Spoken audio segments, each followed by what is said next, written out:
Subscribe now and press the bell icon. Never miss an update. नमस्कार दोस्तों, स्वागत है आपका। आज मैं प्राचीन भारत का इतिहास का एक प्रमुख टॉपिक मौर्योत्तर और गुप्त पूर्व काल के कुछ प्रश्नों को आपके लिए लेकर आया हूं, जो कि आपकी परीक्षा की दृष्टि से बहुत ही खास हैं।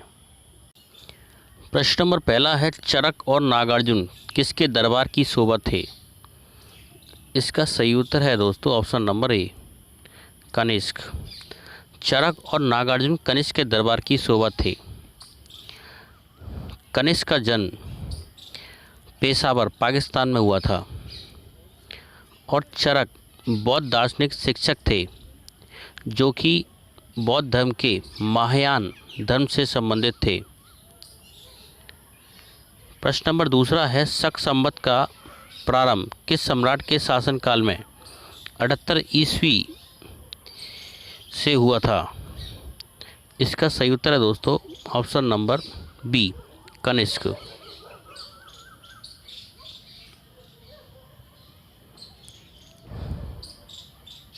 शक संवत भारत का राष्ट्रीय कैलेंडर है।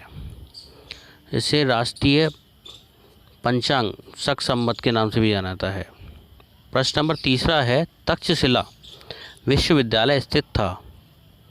इसका सही उत्तर है दोस्तों ऑप्शन नंबर ए, पाकिस्तान में। तक्षशिला विश्वविद्यालय पहले तो भारत में ही स्थित था, आज़ादी से पूर्व, और आज़ादी के बाद अब ये पाकिस्तान में स्थित है।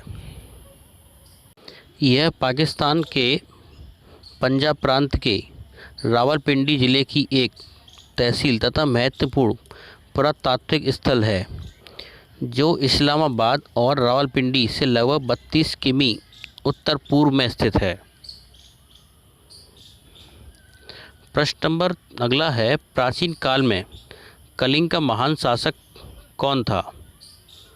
इसका सही उत्तर है दोस्तों ऑप्शन नंबर सी, खारवेल। प्रश्न नंबर अगला है, कुषाण काल में सबसे अधिक विकास किस क्षेत्र में हुआ था? इसका सही उत्तर है दोस्तों ऑप्शन नंबर डी, वास्तुकला। कुषाण काल में सबसे अधिक विकास वास्तुकला के क्षेत्र में हुआ था। प्रश्न नंबर अगला है, सातवाहनों ने आरंभिक दिनों में अपना शासन कहाँ शुरू किया? इसका सही उत्तर है दोस्तों ऑप्शन नंबर डी, आंध्र।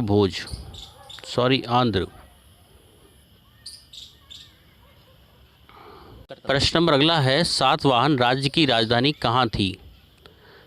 इसका सही उत्तर है दोस्तों ऑप्शन नंबर बी, पैठन या प्रतिष्ठान। प्रश्न नंबर अगला है, निम्नलिखित में से कौन सा अभिलेख कलिंग नरेश खारवेल से संबंधित है? इसका सही उत्तर है दोस्तों ऑप्शन नंबर ए, हाथी गुम्फा। हाथी गुम्फा कलिंग नरेश खारवेल से संबंधित है। प्रश्न नंबर अगला है, किस सातवाहन नरेश ने गाथा सप्तशती नामक महत्वपूर्ण कृति की रचना की? इसका सही उत्तर है दोस्तों ऑप्शन नंबर सी, हाल। प्रश्न नंबर अगला है, सातवाहन शासकों की राजकीय भाषा थी।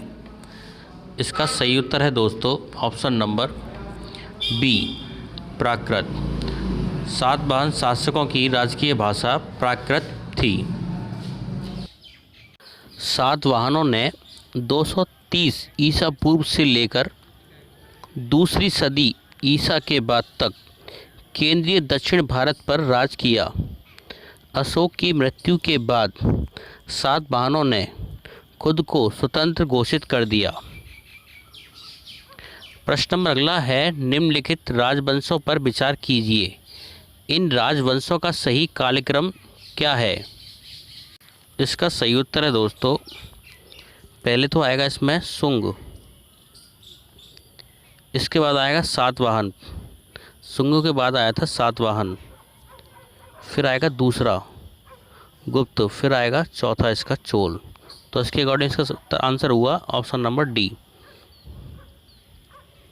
प्रश्न नंबर अगला है, विक्रम संवत कब से प्रारंभ हुआ? इसका सही उत्तर है दोस्तों ऑप्शन नंबर बी, 58 ईसा पूर्व। 58 ईसा पूर्व से विक्रम संवत प्रारंभ हुआ। प्रश्न नंबर अगला है, सुमेलित कीजिए। इसका मिलान सही होगा। विक्रम संवत का होगा 58 ईसा पूर्व, मतलब डी से मिलेगा, ये पहला मिलेगा डी से। शक संवत होगा सी 78 ईसा पूर्व, और गुप्त संवत होगा इसका 320 ईस्वी, और कली संवत होगा इसका 3102 ईसा पूर्व। प्रश्न नंबर अगला है, मौर्यों के बाद दक्षिण भारत में सबसे प्रभावशाली राज्य था। इसका सही उत्तर दोस्तों ऑप्शन नंबर ए सातवाहन। मौर्यों के बाद सातवाहनों ने खुद को स्वतंत्र घोषित कर दिया। प्रश्न नंबर अगला है, किस चीनी जनरल ने कनिष्क को हराया था। इसका सही उत्तर है दोस्तों ऑप्शन नंबर ए पेन चाओ। पेन चाओ ने कनिष्क को हराया था। प्रश्न नंबर अगला है, उत्तरी तथा उत्तरी पश्चिमी भारत में सर्वाधिक संख्या में तावे के सिक्कों को जारी किया था। इसका सही उत्तर है दोस्तों ऑप्शन नंबर सी शकों ने। उत्तरी तथा उत्तरी पश्चिम भारत में सबसे अधिक तावे के सिक्के शकों ने प्रारंभ किए थे, चालू किए थे मतलब। प्रश्न नंबर अगला है, जो कला शैली भारतीय और ग्रीक यूनानी शैली का सम्मिश्रण है उसे कहते हैं। इसका सही उत्तर है दोस्तों ऑप्शन नंबर सी गांधार।